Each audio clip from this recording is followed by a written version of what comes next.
क्या थी डाउनलोड थे वही थी OBS તો જો પહેલું જ છે ને એ સેકન્ડ તો ગઈ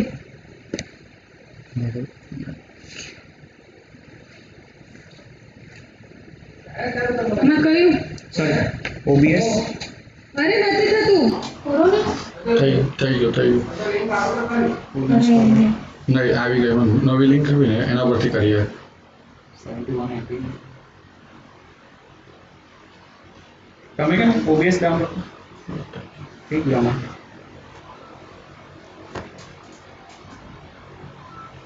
ચાલુ થાય એટલે સિલેક્શન મેનુ શરૂ કરવાનું છે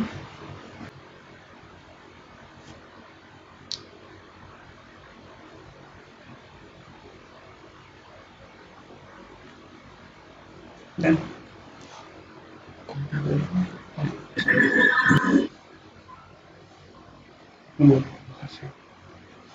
બહાર જઈને બોલો ભાઈ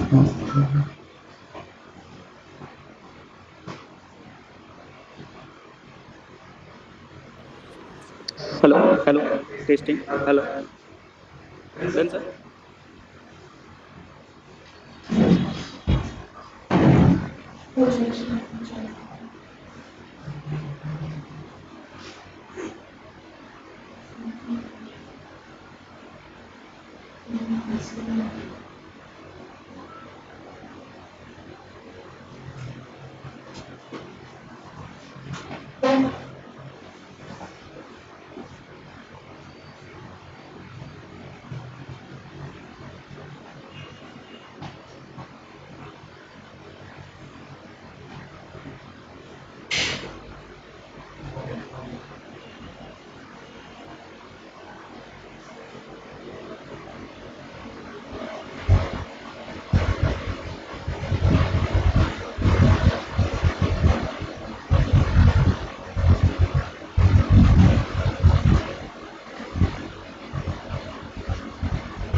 Hello. Am I audible, Nainesh sir? Yes ma'am. Hello. Yes ma'am, audible. Yeah, thank you so much. It is hard to imagine a world without the internet now. Billions of people are connected worldwide via internet. From searching for information to shopping for groceries or banking, the internet has become an essential part of our day-to-day lives. A very warm good afternoon to all the students, the speakers today and the faculties who are attending the lectures. I welcome you all on behalf of SDJ International College on an interactive and knowledge-sharing webinar on digital marketing, why and how. With more than half the world's consumer going online, any business owner should also consider going digital. After all, marketing is about finding the right audience at the right place and at the right time. To do so, you all need to know what digital marketing is, why is it needed, and how you can be successful in the same, right? So essentially it is, if I just give you a brief introduction, It is a term which can be used to describe any marketing efforts that take place on the internet on any digital device. There are many different channels that businesses use to entice their customers into buying their products and services. This field has many roots into it, whether you are already are having an existing skill or if you want to build a career in it. Right, this webinar will surely be very much useful and will be giving you the proper idea of how to go for it and why to go for it. Right. So for this, we are fortunate enough today to have speakers from Flame University, Pune, who will be guiding us about digital marketing. I'd just like to give a brief introduction about our today's speaker. Welcome you, sir, at SDJ International College on this webinar. He's the Associate Dean of Flame School of Communication, Flame University, Pune. He is an expert marketing and entrepreneurship with a wealth of experience in industry and academics. He became an entrepreneur in communication consulting firm, Blink Solutions, after graduating from Mudra Institute of Communication and Advertising, MICA. He has also undertaken marketing and research projects for organizations like DNA Newspapers, Ogilvy Advertising, Cipla Pharmaceuticals, among others. He has been a visiting faculty in the field of branding, advertising, and entrepreneurship, MICA, BIMM, GGBS, JICM, ICFAI, and ISBM. At Flame, he conducts courses like innovative marketing, integrated marketing, product management, entrepreneurial marketing, and brand planning. This is really a very great thing to know about such a personality. Thank you so much, sir. Professor Rohit Tiwari, another speaker who will be joining us today. He is a faculty at Flame University. He has more than 5 years of work experience in the field of search marketing and Amazon marketing services. He has worked with organizations like Densu Web Chutney, iKnowledge Consulting Private Limited. He holds a bachelor degree in commerce from Pune University and a postgraduate diploma in management, and is currently pursuing a PhD in management from AIMA AMU. His digital marketing work spans Max Fashion, ITC, Forever 21, Flipkart Seller Hub, TI Cycles, etc. Right? So many brands are associated. Thank you so much, sir, for joining us today. Without wasting a single minute, I would like to hand over today's session to the speakers. Over to you, sir. Thank you, Ms. Dave. Thank you, Professor Darshana, and all the faculty colleagues for giving us this time and opportunity to interact with your students. It is a pleasure to interact with young students. I see some of the SDJ students having come along to Flame as well, and guide them with whatever we have and we know about digital marketing. This is essentially an area which is close to my heart. Of course, along with all the things that I have been doing, one of the things that I did was start the digital marketing specialization at Flame University, which now is a pretty popular specialization. Going along to taking up a full-time role at Flame University. So currently I am the Associate Dean of the Faculty of Communications of Flame University. Today we have thought of looking at this particular presentation in two parts. The first part is to kind of tell why is there such a emphasis on digital. What is it about digital that has made it happen? And if we look at the technology as such, we would see that from the early 50s, we have some of the other form of digital kind of happening. Pretty much by the 90s, we had the internet as we think of today available. But what was it that changed in the last 5 to 8 years that made it so important, so prominent? And I'm not talking about the current situation, and leaving that aside, what is it that really made it happen? And then we will go along into, okay, now that it is there, how do we look at consumers and how do we look at the opportunities in digital marketing, especially from the perspective of the students of undergraduate programs that have been told are joining this particular YouTube live stream. So we'll kind of talk about what job opportunities are there, what kind of skill sets are required, who might be kind of the right person for some of those kind of jobs, what kind of courses you could look at, what kind of certifications, competitions. So we kind of done the second part much more as a go-to path for the students to think about. With this, I'll kind of get started. The second part will be taken care of by Professor Rohit, and I'll be taking you all through the why part. Rohit, if you could kind of move the slide. Thank you. So yes, we're just going to talk about it. Next, please. So the first and the most important part, we'll be looking at it one by one, which we'll also discuss, is processing. See, processing is extremely important. That is not something which usually comes along. When we think about digital, we usually think about e-commerce, we think about social media, we think about many of the interfaces which we are engaging with on a daily basis. But what is it that's kind of made it happen? And I'll be giving you some examples to showcase how much of a processing power at this point of time each of us are carrying with ourselves. Maybe it's more than enough for us to take to Jupiter or Saturn at this point of time, going by the calculations that were done earlier. Then what are these programs which enable us to be able to get decisions which predict our behavior, which even tell us what we might kind of need even before we have thought about it? So we'll be talking a bit about what are these programs, what kind of led us to be here. The third part is these programs would not be able to just do processing without the access to data, which has made it what it is at this point of time. So we'll kind of just take a glimpse on what's really happening in that particular space. And finally, the platform itself, which is a two-way platform. And it's pretty much like, engaging with someone on a one-to-one. And this is a very important thing for a feedback loop to exist. So the feedback loop allows us to be doing a lot of activities which were otherwise thought of as impossible. In fact, maybe if I told that I'm having this kind of an interaction with students even 20 years back, it would have been futuristic. It would have been like, okay, fine, maybe you watched the Star Trek. But trust me, it is much more that, Star Trek is happening in front of us. It's just kind of coming to us slowly. It's in small niches and pieces at different points of places. So I'll kind of move along into one part. Just excuse me, I think Fly really wants to look into digital marketing.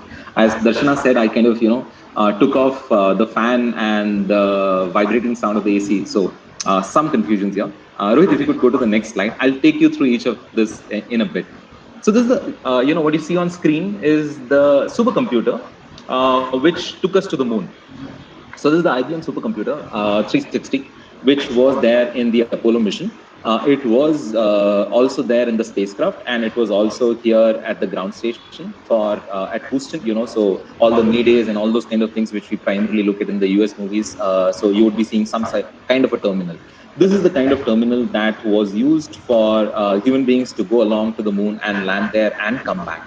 Now, what is interesting, if we go along to the next slide, is to see that what is the processing power of this particular device. So this supercomputer has a processing power which is equivalent or lesser than the processing power of an iPhone 4. And that's pretty exciting and interesting to kind of look at. So quite a few things have gone along to make it possible. One, as you can see, is the size of the device. If you hold on to the earlier slide, Rohit, is the size of the device. But the second important part is the total amount of energy that is usually required for running a device of this scale has come down really less. The total amount of heat that was produced during processing, which required huge coolers. Even at this point of time, you would be seeing a lot of data centers under the sea and so much from a Google or a Microsoft and so on. But the amount of heat dissipation that was happening is currently not happening. So less energy, amazing amount of processing, which can kind of fit into a small chip size thing, and less amount of heat being generated allows us to have the calculative superpower, which was allowing us to be doing our navigations and predictions both on the spacecraft and otherwise. This is very important for us to understand. This is important for us to understand. Of course, we use it for maybe mundane routine activities, for maybe the calendar to tell us, hey, your movie is getting screened in another 2 hours and maybe you're already late, so you need to kind of pick up your bike and here's the navigation route for you to kind of reach out there. So it does automatic alarms, it does all kinds of things that we can think of at this point of time. And I'm sure that most of the students out here have a business idea of an app which can change the world, and pretty much it can change the world out there too. But this is one of the fundamental premise which is allowing us for us to be able to do these kind of things. And we have the Intel founder kind of tell us what speed at which we will be increasing and what is the kind of cost at which we'll be kind of the reduction in cost at which processing power will be increasing, which allows nearly all of us to be easily carrying a supercomputer with us. Now, what we do of the supercomputer, we'll kind of come back and look at the next few slides to also look at the processes and what's really happening on the supercomputer. Rohit, if you could go to the next one. So here's the second part of what's happened in the technical space, which is also very important for us to think of. Why digital now? So there is a huge requirement for data to be created for the programs that we're going to talk up next, to be able to make sensible decisions, for us to be making sensible predictions. And this has kind of become extremely accessible at this point of time. In fact, thinking of a COVID situation without digital would have been crazy. The world would have been a much different place if we couldn't have this kind of an access to certain forms of technology, be it online payments, be it online classrooms, be it online everything. At this point of time, I'm sitting at my house and interacting with so many of you who are around the world. Which otherwise wouldn't have been possible. We can teach from all kinds of places when we're kind of doing online. We didn't think that last year. Now we have international faculty just because this access is possible. So moving on, we are at this point of time 5G. I'm not going to be talking about how that was kind of a big deal, but this is just to kind of tell you how much of data and the speed of data at which this can kind of get processed are two important things which allow us to understand why digital, why so big at this point of time, why is it something that we cannot move away from. To throw some numbers at you is the next slide, which tells you about where we might be at this point of time. So this is don't really take it as the exact number. This is a good site to actually go along and check at VR Social. Hootsuite has powered it, but it kind of gives us a good indication. So it says that we have 67% of people around the world. These are unique users, 67% of people around the world who have a mobile device. We do realize that maybe not all mobile devices are smartphones. We are seeing a lot of smartphones coming along at even 2,000 rupees and 3,000 rupees. So things will change. But we're still saying, okay, access in some form is available, and it could as well be feature phones here, while a majority of those phones that you're looking at is definitely smartphones. When we are looking at the internet penetration of these, how many people are connected to the net, it's again around 60% odd. So we're saying that 60% of the world is on one platform, and that's big. We will kind of come along and see and understand how big and how important this is. And though it seems happening all around us, it's kind of prevalent. We are not seeing the swift pace at which it's happening, but it's happening. If you want to kind of look back at home, you can think about maybe, I don't know, I can at least talk about myself, pujas and things like that. My mom would go to the temple to visit there. At this point of time during the lockdown, she was not, and completely conversant using Google Meet. So Google Meets and Zooms and go to seminars at this point of time are being used in a very innovative manner by extremely traditional organizations, which could be temples, which are kind of going along and doing live streaming in this manner. Why am I giving you such a different exercise? Is to tell how drastically changes have happened because of this access to internet on a smartphone that is available to nearly everyone. I'll speak about the social media part when I come to the next slide, in which it primarily talks about how much time we are spending. So Professor Rohit is going to take you through what's happening in India, and maybe again here take the total the data that's given with a pinch of salt. But it's interesting. It's coming in from Google. It's coming in from the US. What it says is, Rohit, if we stand to the earlier slide, what it tells us is that we are spending around 1/3 of our time on the net. And this is very important. If you're looking at an industrialized society, we were looking at 3 parts of the day. Maybe before that, this whole idea of 8-hour work didn't exist, but at least the industrialized society brought the idea of work, right? In a particular typical disciplined manner. So the 8-hour work came in. What is the remaining 16 hours kind of going along? Into 8 hours we are sleeping. So 16 hours is kind of gone. And the remaining 8 hours is about hygiene, is about family, is about socializing. So 3 parts of the day very clearly, in a way defined, and you would see that even in industrial law and certain practices. So it's kind of enshrined even in certain forms of law of how we actually live our lives. Now, suddenly you have the net coming along and taking around 1/3, the same amount of time as people are sleeping. Where does this 1/3 come in from? We just have 24 hours, and how are we actually going to, get this whole 8 hours? And you would see that happening in your own lives. This time is coming along when we are in the office space. And I'm really not meaning that, this is personal private time. This is time which is online. And of course, we are online even for official and professional purposes too, but we are online. The second part of it, it is going along into our sleep. A lot of times we're not sleeping. I don't know, with the Amazon Prime, Sony Live, Z5, Netflix, binge watching is kind of the in thing where people are pretty much awake for a long point of time. To a level where I think a couple of years back, which, Netflix retracted. Netflix said that my competition is sleep. So, they felt all powerful, that they didn't think that it's Google, YouTube, or content coming along from an MX Player or Amazon Prime. They really felt that, if people slept less, people will watch that much Netflix more. And that is in a way true. So entertainment, work, communication, all the social media interactions that we were kind of going along and talking about, e-commerce purchases, one of the big things that is entertainment. We were doing, participating in one of the office surveys. Okay, this is not something which got published, but in the office surveys, we looked at, okay, what is the thing in which people are actually going along and spending time? Social media was one, but what topped in that particular organization was e-commerce. Just being on Amazon, just being on Flipkart, just being on, AGO, whichever other platforms that people are. It might be about architecture, it might be about kitchen, it might be about fashion, it might be about, buying cool things for trekking. But whatever are those, people just browsing. And it's very interesting, it's when we're kind of being entertained, we are actually still in form of purchase. We're still thinking about. So I think capitalist society has an opportunity when we look at the behavior that's going along.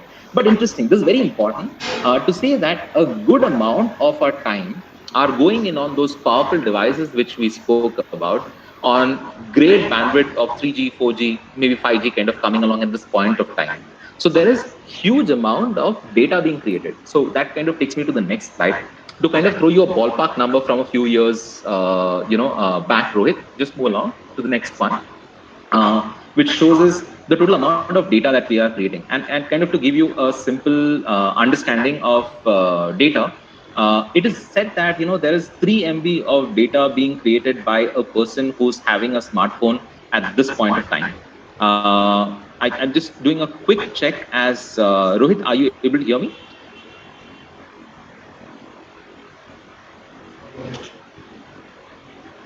Is anyone else on this file able to hear me? Okay, maybe did I lose my internet? Darshana? You are audible. Oh, okay, great. This one thing we have to do this back check. Something we as faculty. Let me just share the slide from mine so that in case when Rohit joins, he can actually bring that in. Just give me a second.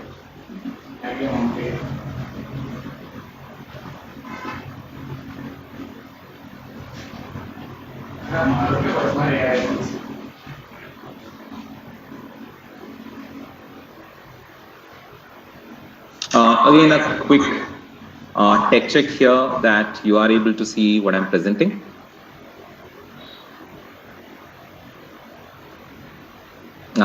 Because I can only see the screen. Can someone just unmute and tell me?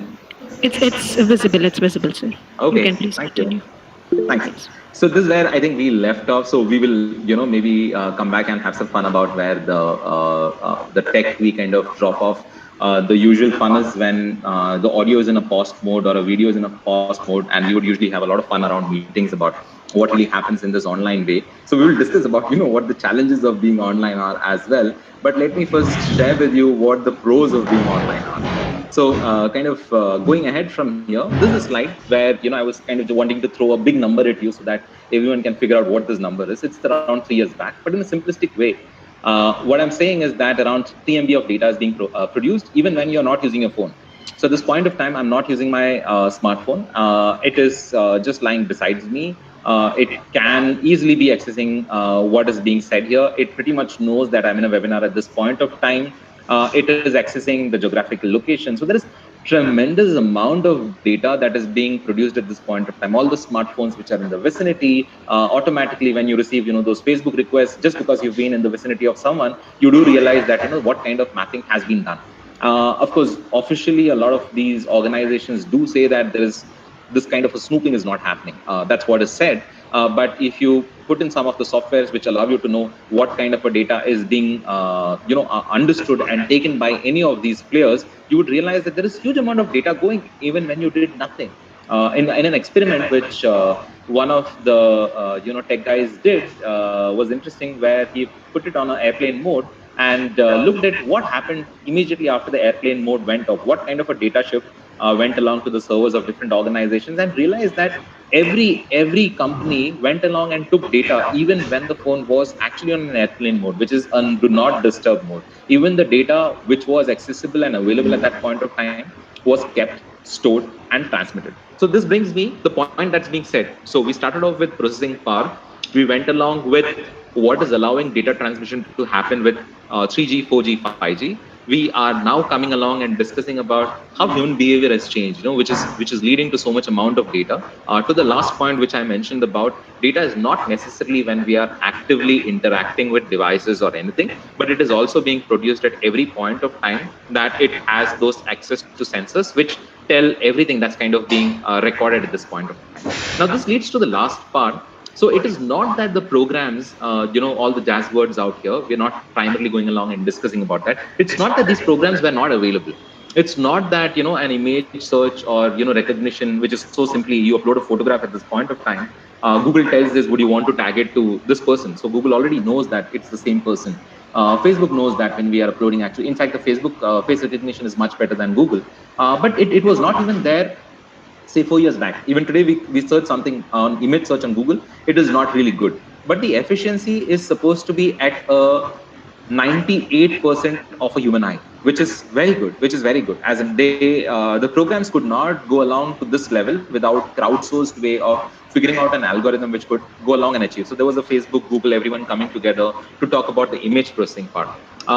Not getting again into depth, on any of these examples, as we have around an hour, for me around 25 minutes odd. What I mean to tell here is that programs have been available for a long point of time, but these programs could not work. In fact, they had been changed to work. It could be programs which could have learned by themselves, but it went along to be programs which were being given instructions to learn because there wasn't sufficient data which was available.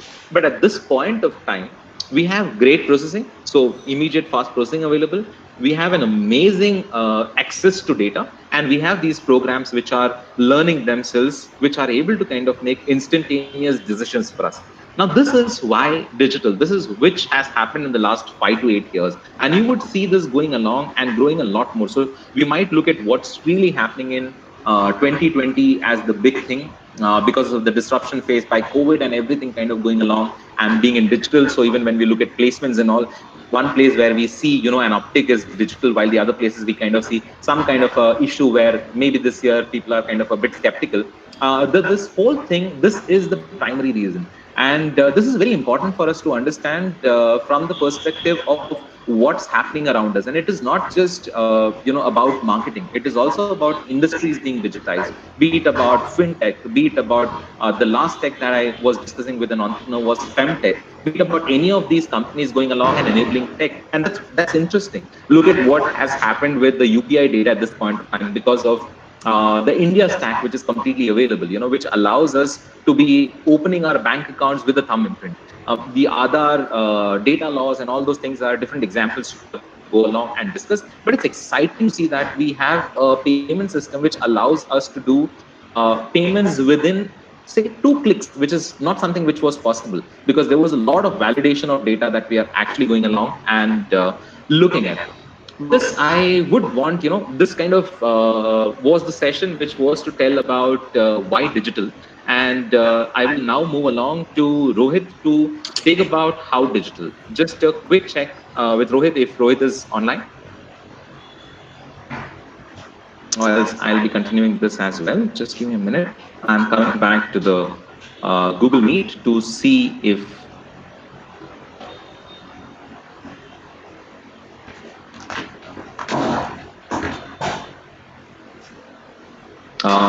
testing, Rohit. You there?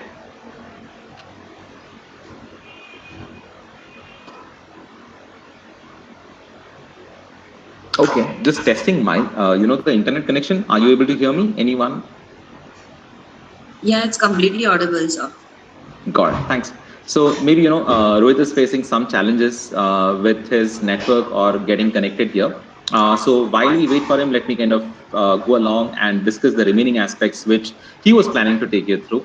And he's kind of in a better position to take you through as well, because he's freshly come along working with Dentsu, one of the top international organizations, in fact, a conglomerate of advertising, which is well entrenched into the digital ecosystem. So what it primarily talks about is how is the industry growing? And Hi, I'm sorry, I got locked out. So, are you there? yeah, so sorry. Yes, I'm here. That's all right. Would you want to take through? Yes. Feel free. So, I'll share the thing. Oh, okay. I suggest you share the PPT if it's fine. I'll share As it. you might have some videos to share. I'm just stopping here.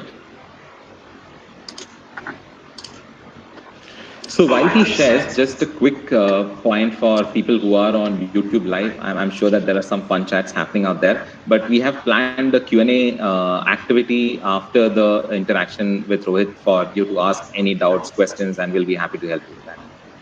Please go ahead. Yeah. Yes. So basically, if you look at the digital advertising industry, how is it growing in comparison with the advertising industry, right? So it's almost growing at double the rate of the advertising industry. And by 2025, it's definitely going to cross the 50,000 mark. So with this growth amount, what we're trying to say is this growth also depicts for the different kinds of brand monies that are being spent by various different kinds of brands, right? Be it apparel, be it different kinds of categories. The amount of spends that are happening on digital has increased tremendously, and more so from the social media point of view. If you see the spends on social media, it is almost 28% of the overall spends that are available from the digital advertising industry point of view.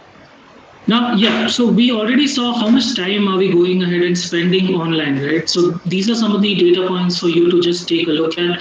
More than 5 hours we are spending online per day.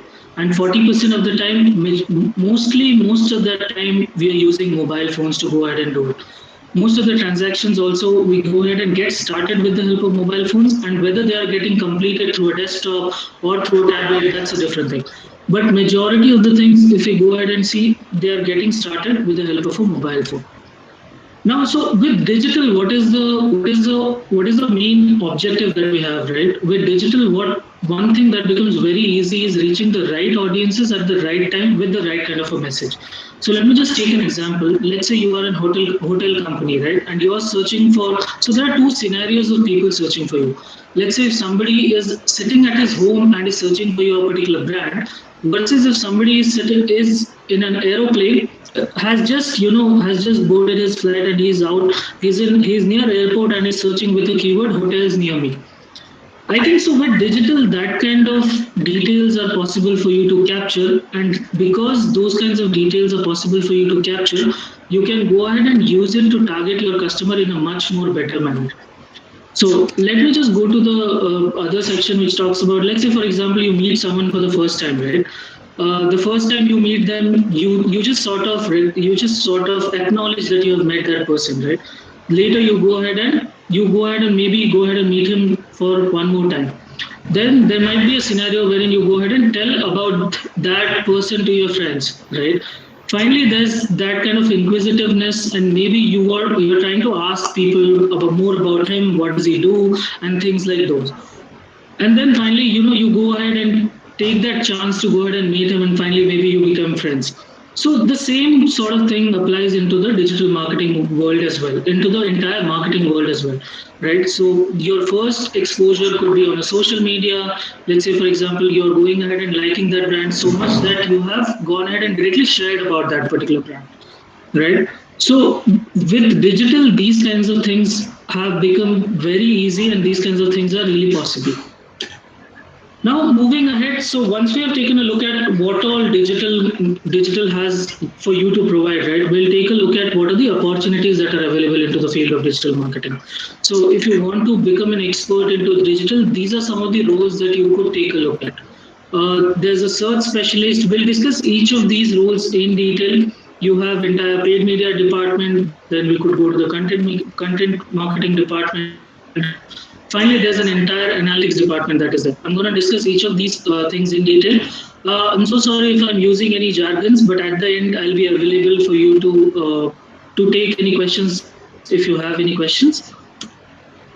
Now, so specifically speaking about paid media department, what would be the role, let's say, if you want to work into a paid media department going ahead? Like, let's say, for example, there are so many big agencies right now.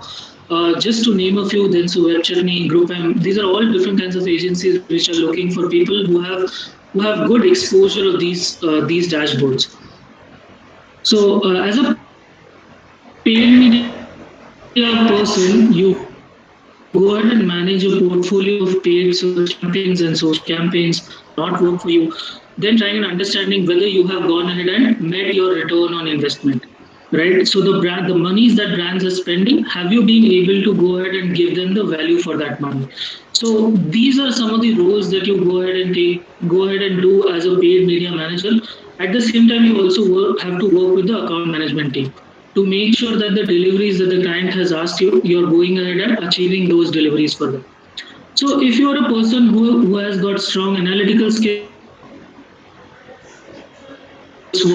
and is data driven at the same time, you understand numbers, I think paid media is the department for you. So the designations that we could go ahead and look at would be something like this: a search specialist. You can be a social media marketing expert also, wherein you majorly go ahead and deal with dashboards of Facebook and Instagram at the back end. These are only a few social media platforms that I'm telling. There are n number of platforms at the back end to take a look at, right? Then the other designations are paid media expert and Amazon marketing services expert. These are some of the designations that you could go ahead and take a look at if you're looking for specifically paid media dashboard.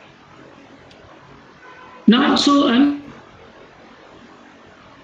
just giving an example dashboard looks like. Let's say, for example, if you're working on a Google campaign, you can see these are the examples of different campaigns that you have. And along with the campaigns, you can see the budgets that you have gone ahead and parked for these campaigns. And finally, what are the results that you're getting from these campaigns? So how many people have gone ahead and seen your campaigns? How many people have gone ahead and interacted with your campaigns? So when we are talking about interactions, it could be in the form of clicks. It could be in the form of seeing a video. There are different kinds of interactions that could happen for your particular campaign. And then you understand what are the costs that are involved for let's say, if you understand that one of your campaigns is working really well, you have to go ahead and optimize those costs for that particular campaign and then go ahead and do those changes at the back end. This is an example of Google Ads dashboard. This is how Google Ads dashboard looks like. At the basically, there are paid media managers who go ahead and search specialists who go ahead and continuously keep working with this dashboard to create better ads and to keep on optimizing their campaigns for getting better results. So now I'll just give you an example. You must have come across so many Facebook ads, right? This is just an example of Facebook ads. So as a social media expert, what you do at the back end is work with dashboards like Facebook Business Manager and go ahead through the entire process of audience sizing, profiling, and then going ahead and creating a campaign for them. So your first step is always to go ahead and understand what is the audience size that is available to you for you to go ahead and market. Once you have recognized your audience, that this is the audience that I'm looking at, you need to understand that this is the size of the audience that is available to you. Once you have done that, depending upon various browsing patterns, so there are various tools that are available to you. For example, Google Trends. These are some of the tools. I could go ahead and give you reference of more tools later. With the help of these tools, you'll be able to understand, let's say, for example, what exactly is your audience doing into the online space, right? There are so many misconceptions that are there in the society. For example, sports is a man's game altogether. But let's say if you go ahead and look at the data in detail, right, you understand that 60% of the people who are searching about sports goods is female at the back end, right? So then you understand that you have to believe data more than anything else. So once you get that data, how do you go ahead and make use of that data to go ahead and target people correctly? That is your job as a paid media expert at the back. Now going ahead and showing you some of the text ads. Let's say, for example, I went ahead and typed a keyword electronic scooter. After I went ahead and I'm looking for that particular keyword. Let's say I'm looking for electronic scooters and I'm just into the mode of going ahead and buying, looking at different prices of the scooters that are available to me. So you can go ahead and do an ad with the help of Google, wherein you could go ahead and show this kind of an ad to that particular user. You have to understand, you have to get into the shoes of the consumer and try and understand what are the different kinds of terms that the end consumer would be looking for when they are searching for you. So let's say, for example, let me just give you an example of a brand. Let's say Hero electric scooters. Now, if your Hero electric scooter, right, you as a brand manager of Hero electric scooter have to do various campaigns for Hero electric scooter, you'll have to decide what are the best keywords that are really important for you. So first, the most important keywords that will be there for you will be your brand keywords, because obviously who is someone who is looking for your particular scooter would be more interested than you, and the possibility of him going ahead and buying your product would be slightly higher, right? Apart from that, then you would want to go ahead and take a look at all the people who are searching with generic keywords. Electric scooter is an example of a generic keyword, right? So let's say, for example, if the users have a price in mind, let's say they're looking for keywords like electric scooter under 1 lakh or something like that. So they have a price in mind, they'll go ahead and search with those kinds of scooters. So you figure out what are the generic keywords that are giving you the maximum search volumes. Now, as audiences, you have some understanding of these keywords. So you think that people may be searching for these keywords, but once you go to the dashboard, you understand what are the actual search volumes, like how many people are going ahead and searching for those kinds of keywords, and on the basis of that, you go ahead and make your choices at the back end of using those keywords into your campaigns. So you can see that this is the example of a paid ad which you can go ahead and do through a Google Ads dashboard. Now, if I have to take a look at content marketing department, so there's an entire department of content marketing wherein if you are somebody who is creative and who knows how to write well, who basically understands various features, who understands what is Instagram, what are the different features of Instagram, and is aware of the latest features of Instagram, you could go ahead and write great copy with the latest features that are coming onto the platform. Right, so your role at the backend would be writing copy for social media posts. Maybe you would sometimes go ahead and write copy for ads also, and you could go ahead and so basically you take care of the entire content aspect of, let's say, a website, or let's say, for example, you're going ahead and doing a particular campaign. The designations that you could look at if you're somebody who is interested into content marketing would be a copywriter. You can be a content marketing manager also. You can be a digital content producer. So with Netflix and Amazon Prime coming into the picture, there's the online content that is created is increased tremendously. And these are the content that is created in so many different languages, right? So you get a chance to go ahead and write good content and bring it to the forefront. Now, talking about the web development aspect, if you are somebody who is technical, who has some knowledge of coding at the back end, who also understands how to go ahead and talk to various team players and make sure that your job is done, I think web development could be a very good opportunity that you could look at. So as a web developer, what you're doing is you're going ahead and deploying various codes on the back end of the website. These are the codes that you get from the technical team for you to go ahead and deploy it onto your websites. You also work upon developing good websites for your particular brand, right? So when we're talking about good websites, let's say, for example, you're going onto a website and it's taking a lot of time for you it's taking like more than 30 seconds for that website to load. You or me, I would definitely not be interested to go ahead and go to that particular website. I would go ahead and log out of that website, right?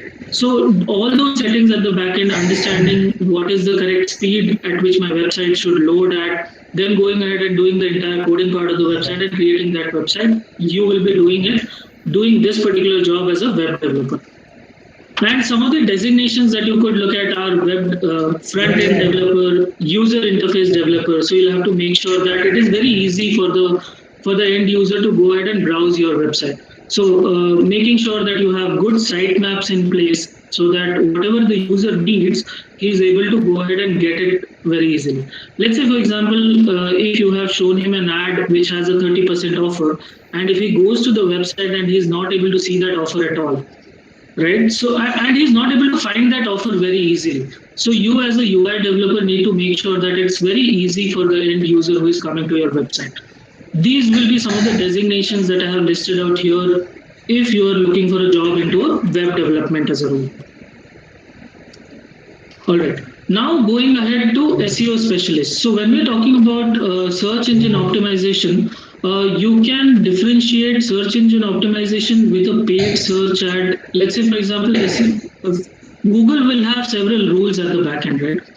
So Google has indexed, let's say, thousands of websites into its domain and into its storage. How does it go ahead and decide which website should it go ahead and show first? So there are certain rules that Google lays out at the back end. You as a SEO specialist try and understand those rules and make sure that you are taking care of those rules whenever you are making your website or whenever you are going ahead and making your URLs at the back end. So you need to make sure that the URLs of the website are really easy for the end user to go ahead and target, so that when crawlers come onto your website, they're able to easily navigate through all the different platforms and they're able to understand your website really well. Also, what you have to take care at the back end when you are a SEO specialist is you have to also understand that the content that is present on your website is really fresh, right? So if you are someone who is analytical in nature, if you have a little bit of coding knowledge at the back end and you understand technical writing, you think that this is something that excites you, SEO specialist would be the right job for you to go ahead and do. The designations that would be available as an SEO specialist would be an SEO expert and an SEO analyst. So SEO stands for search engine optimization. I'll just, you could go ahead and note it down as well.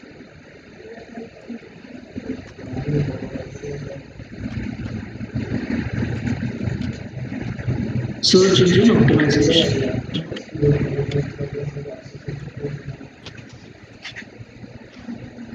Okay. Now, when we are talking about, so I showed you paid ads for sure. So when I'll use the same keyword once again with electronic scooter as a keyword, the first thing that pops up is a paid ad. So whenever you're doing a paid ad, it's like basically you'll go ahead and put monies into your dashboard campaign. You'll bid for certain keywords. And let's say, for example, in this scenario, the advertiser, which is inverse.com, is bidding for the keyword electronic scooter, due to which his ad is popping up onto the dashboard. But what about the organic listings that are appearing, right? Let's say, for example, bikewaller.com has come up organically. So what do you do so that if somebody is searching for electronic scooter, you're on the top of the search results? What do you do to be on the top of the search results? So basically, this is not an ad. You don't go ahead and pay for this particular ad for it. You don't go ahead and pay for this particular listing for you to go ahead and be present on that particular page, right?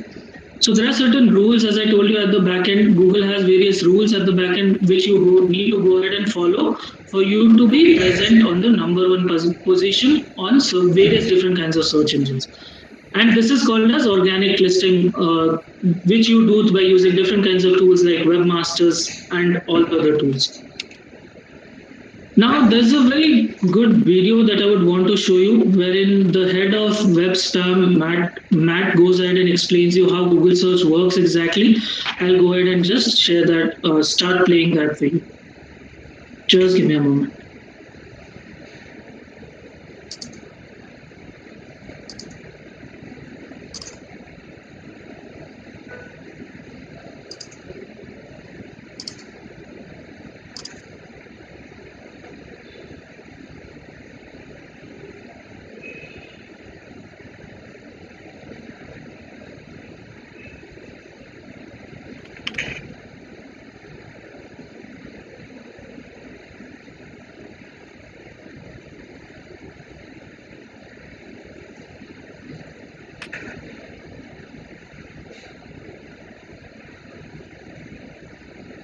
Hi, my name is Matt Fetz. I'm an engineer in the quality group at Google, and I'd like to talk today about what happens when you do a web search.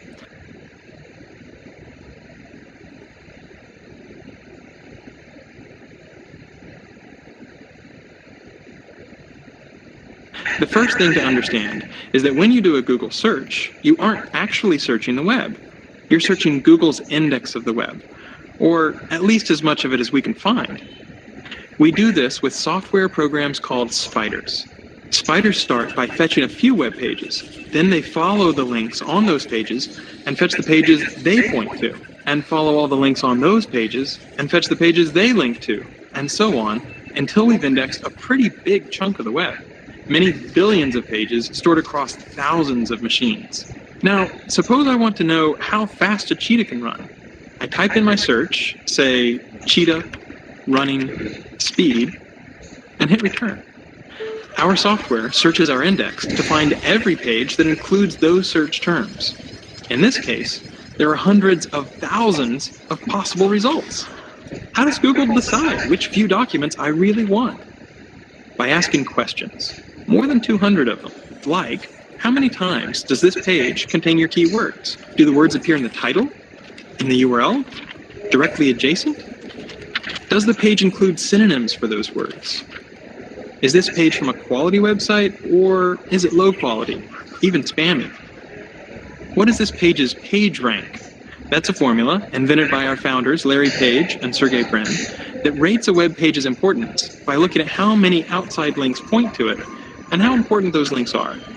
Finally, we combine all those factors together to produce each page's overall score and send you back your search results about half a second after you submit your search. At Google, we take our commitment to delivering useful and impartial search results very seriously. We don't ever accept payment to add a site to our index, update it more often, or improve its ranking. Let's take a look at my search results. Each entry includes a title, a URL, and a snippet of text to help me decide whether this page is what I'm looking for. I also see links to similar pages, Google's most recent stored version of that page, and related searches that I might want to try next. And sometimes, along the right and at the top, I'll see ads. We take our advertising business very seriously as well, both our commitment to deliver the best possible audience for advertisers and to strive to only show ads that you really want to see. We're very careful to distinguish your ads from regular search results. And we won't show you any ads at all if we can't find any that we think will help you find the information you're looking for, which in this case, the cheetah's top running speed is more than 60 miles an hour. Thanks for watching. I hope this made Google a little bit more understandable.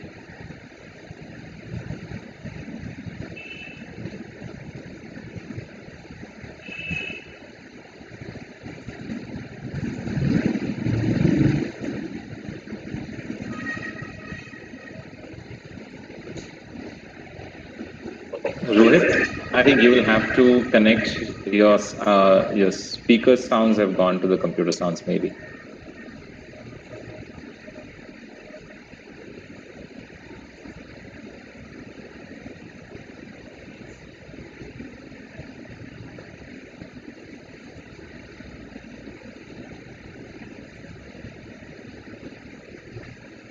Now, Yes, now you are.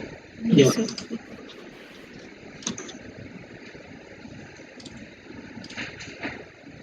I'll just share my screen. Yeah, so basically Google's entire point which it tries to go ahead and follow, it actually is basically relevancy, right? So let's say, for example, if you're searching for something and you're not able to get relevant results, maybe you would not want to go on Google the next time you go ahead and want to search for something, right?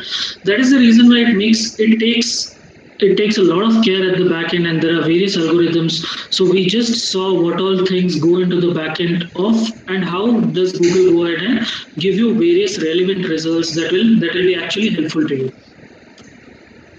Now finally, so there's one more role as an account manager, and as an account manager it becomes, which also is into client servicing. As an account manager, if you are someone who is a team player, if you also like to go ahead and create strategy for your brands, you are good with project management, you are someone who can make sure that the client's requirements are fulfilled on time, you could definitely go ahead and look at an account management position. What do you do as an account manager? You basically go ahead and talk to the client, at the same time talk to your team, which is in ops as well. So with clients, you get certain objectives. You first see whether these objectives are correct or not, right? Whether they are achievable or not, and then try and talk to the client itself first. And if you think that it's achievable, you take it back to your ops team, and your ops team tries to work on various strategies. Then you go back and present those strategies to the client, and if they like it, they'll go ahead with you. So if you're someone who can go ahead and handle a lot of people at the same time, you're someone who can do multitasking, I think account manager would be the best position for you to go ahead and look at. You could go ahead, you'll also have, but there's one thing: you'll have to stay updated with all the different kinds of platforms that are there. You'll have to continuously talk to your ops team and try and understand what is the latest happening into that particular scenario, because you are client facing. You are the person who goes and talks to the client, and not your ops team. So you have to be updated with all the other details. Some of the designations that you could look at if you're an account manager are client partner. You could be a client partner. You could be a client servicing executive, and as and when you get senior, you'll get positions like account manager and project manager. So as a project manager, basically you are responsible for going ahead and executing an entire project, which can be through a period of a month or 2 months. Now, so since we have looked at all of the roles that are available into the digital media, we have looked at digital marketing, and the scope of digital marketing is great. But it's time for you, it's very important for you to learn it correctly. Unless and until you have a good understanding of each and everything in detail, it will be very difficult for you to go ahead and work in the industry actually. So what is the correct method of you to go ahead and learn it, right? So one thing is by taking a look at the latest dashboards that are available. So you need to be trained well with the dashboards that are available, be it with Google AdWords dashboards, Facebook Business Manager dashboards. Amazon also is coming up with its own dashboard, which is called as Amazon Marketing Services. Then there are multiple different platforms apart from Google and Facebook who also have their own dashboards, like an mCanvas and different kinds of brands. So you need to be trained well with the dashboards. That is very important. Once you are trained, it is very important for you to also ask a lot of questions, right? And because unless and until you get that thing, so there's one thing that I always believe in. You might believe that you know that particular thing, but unless and until you act, you need to confirm it whether you know it or not, because it's very important for you to learn it properly and understand it as well. So keep on asking more and more questions in order to understand the issues. Then industry examples, very important, relevant and current industry examples, because that platform keeps on changing continuously. So you need to be updated with the latest industry examples also. Also, I think if you take a look at all the advertising sites like AFAQs and Exchange for Media, they will give you some understanding of what are the kind of campaigns that are happening into the digital atmosphere. Right. So industry examples are very important. Finally, videos and presentations.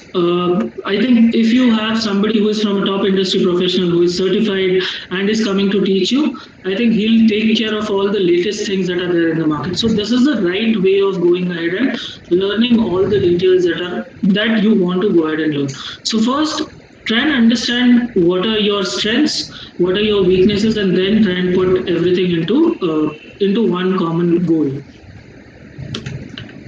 All right. So these are some of the relevant courses that you could go ahead and take a look at. Once you go ahead and so we discussed all the departments. So right from paid media, for understanding paid media in detail, you'll have to understand search and social. For understanding paid media in detail, it's very important for you to first understand the basics of digital marketing, basically understand what is digital marketing exactly, right? What are the different kinds of channels that are available, and why do you go ahead and use these channels? Because one thing is that, let's say for example, Google and Facebook, these are just dashboards, right? They might change tomorrow. There might be some new Facebook which comes into the picture. There might be a possibility, because earlier also there were search engines like web crawler, which are no more right now. So these engines are not there at all. So it's very important for you to understand the logic, and once you understand the logic, you'll be able to go and get into the details of it. So these are all the courses that you could go ahead and take in order to have a good and a proper learning of digital marketing. I think I would like to end with that. The last thing that is very important is there are so many competitions that are there around digital marketing, right? Google, for example, holds one competition which is called as Google Online Marketing Challenge, wherein like we have participated. You can see these are 2015. We were the Asia Pacific winners for Google Online Marketing Challenge. Similarly, I would suggest you to go ahead and participate all the different kinds of competitions that are available, and this is available to everyone. So Google Ad Grants is one thing, and then there is Global Online Marketing Academic Challenge, which basically through this particular challenge, you'll be able to participate and do campaigns for Google, for Facebook, and all the other different kinds of platforms also. So, and with Google Ad Grants, you'll be able to only participate on, you'll be able to only use Google as a dashboard and do those campaigns. So these are some of the competitions, and apart from these competitions, also please feel free to go ahead and participate in various competitions because they'll give you the real picture and you'll be able to understand by hands-on industry experience. Yeah, I think on that note, I would like to end. So now we have time for question and answers. If there are any questions, we'd like to take those. Maybe we can have 5 minutes for question and answers, and then we can also leave them with our IDs for them to connect with us if they would want to catch up with us again. Yes, definitely. So if you have any questions, you can email it to us later as well. We'll be leaving our email IDs with Professor Darshana. We can, if you want. Yes, we are waiting for students. Any questions?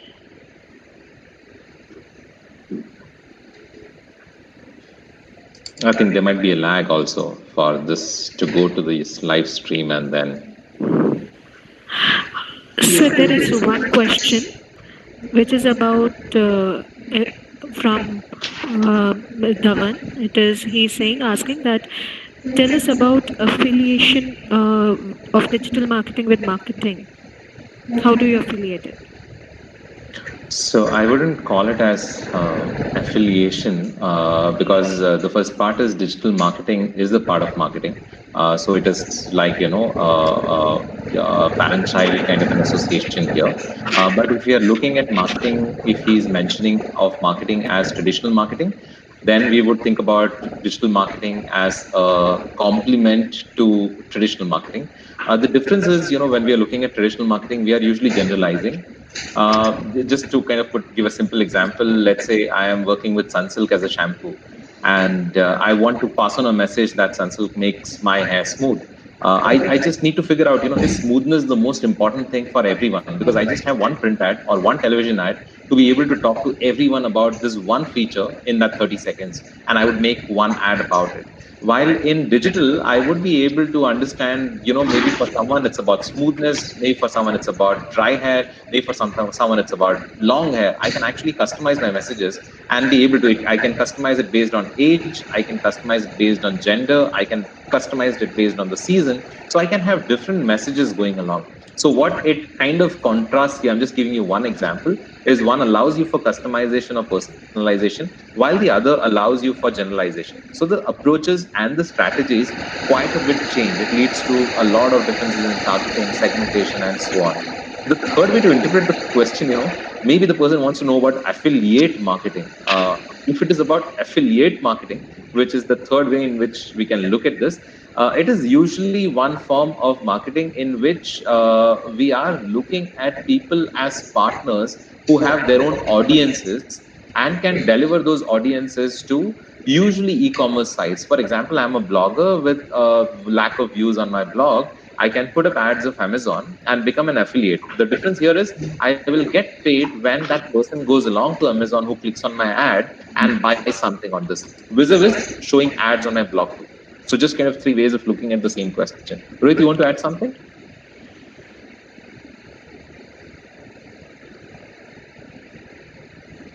Okay, I think we'll go to the next question, Darshana. Yeah, yes, there is another question by Dodia Tahir. He's asking that, sir, tell us about SEO and how we can use it. It's about if you mean you can use it as an individual.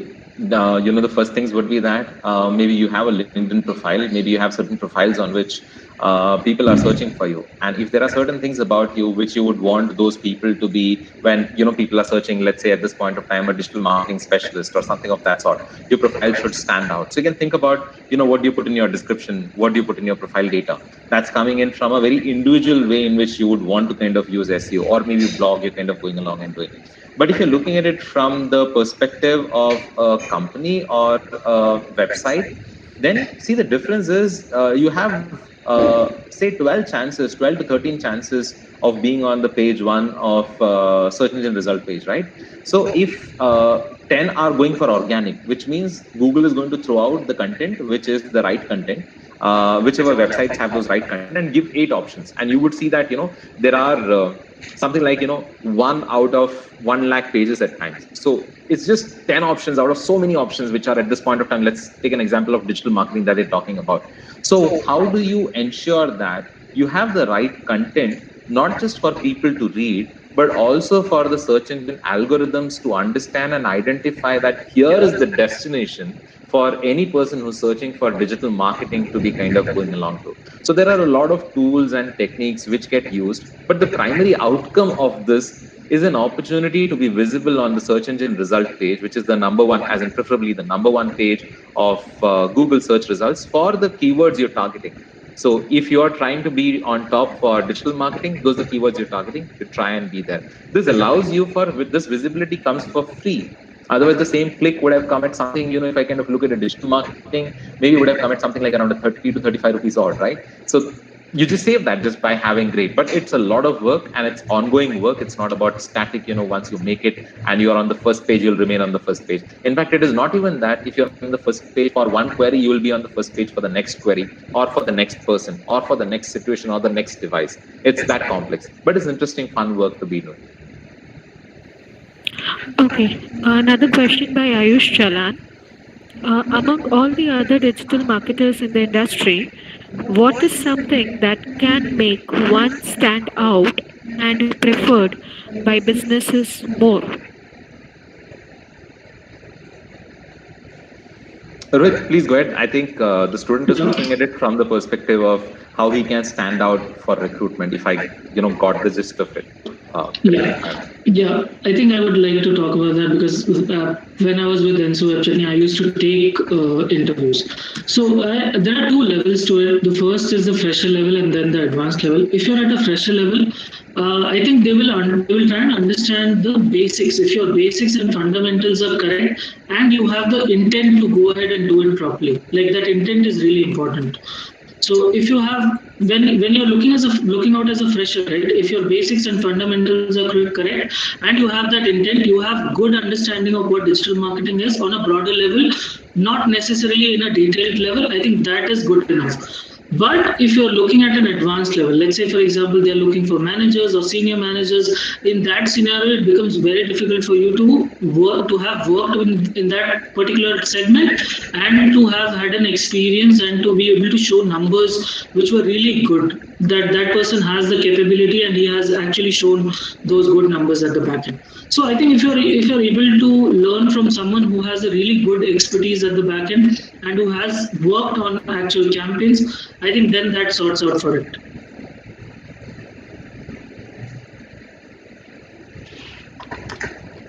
Hi, I hope I was audible. Yeah. Yes, sir. Anyone else has any questions? I think maybe. Okay. Yeah. Or we could leave the email IDs and. Yeah, please. That would be fine if you could leave the email addresses. Yes, Jalashri ma'am. Yeah, thank you so much, ma'am.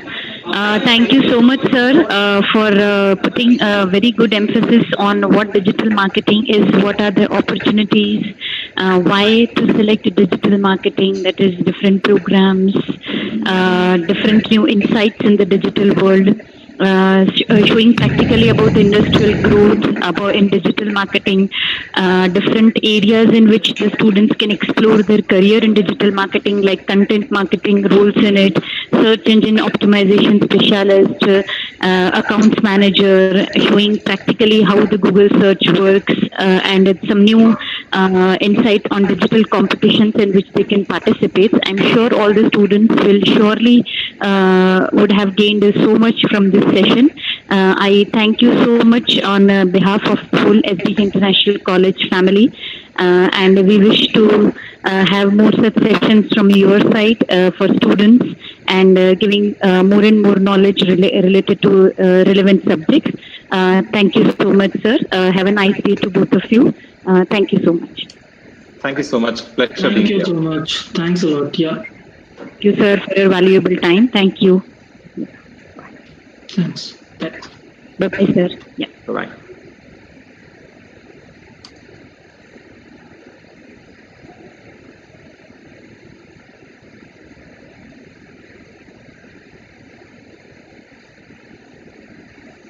मैंने